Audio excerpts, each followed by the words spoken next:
हर कहानी एक सच छुपाए होती है और हर सच एक नई कहानी बन जाती है। मैं हूं आपका होस्ट एंड दोस्त चंदन और आप देखना शुरू कर चुके हैं किस्सा हिंदी। तो आज किस्सा हिंदी के इस नए एपिसोड में भगवान बुद्ध की एक नई कहानी पर हम बात करेंगे।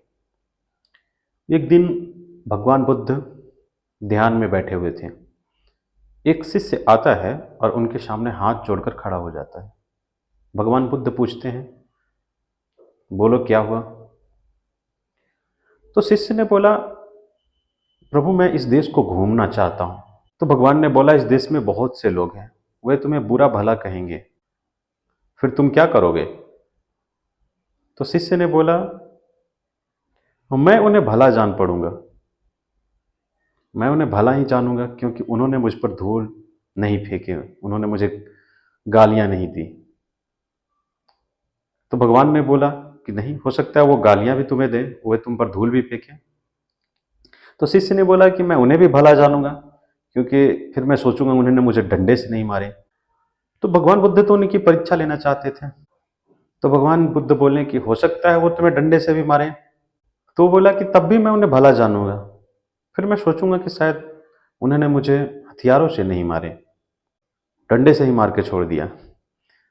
तो भगवान बुद्ध ने बोला, हो सकता है वो हथियारों से भी मारे, क्योंकि इस देश तो बहुत बड़ा है, इस देश में जंगलों में डाकू और ठग भी तुम्हें मिलेंगे, वो तुम्हें हथियारों से भी मार सकते हैं।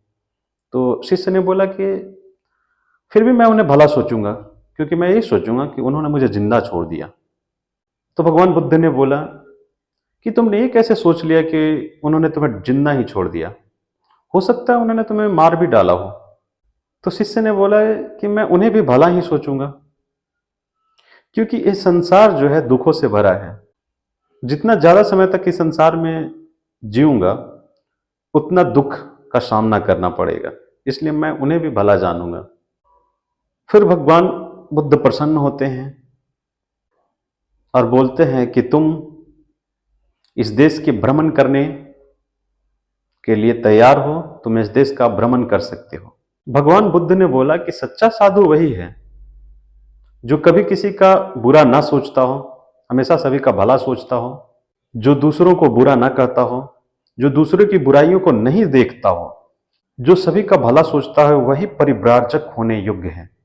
तो इस कहानी से हमें यही सीख मिलती है कि दूसरों की बुराई को नहीं देखना चाहिए, दूसरों की बुराई को छानबीन नहीं करना चाहिए, इन दोषों से सभी को बच के रहना चाहिए, क्योंकि इस संसार में बुरा सभी कोई है और अच्छा भी सभी कोई है।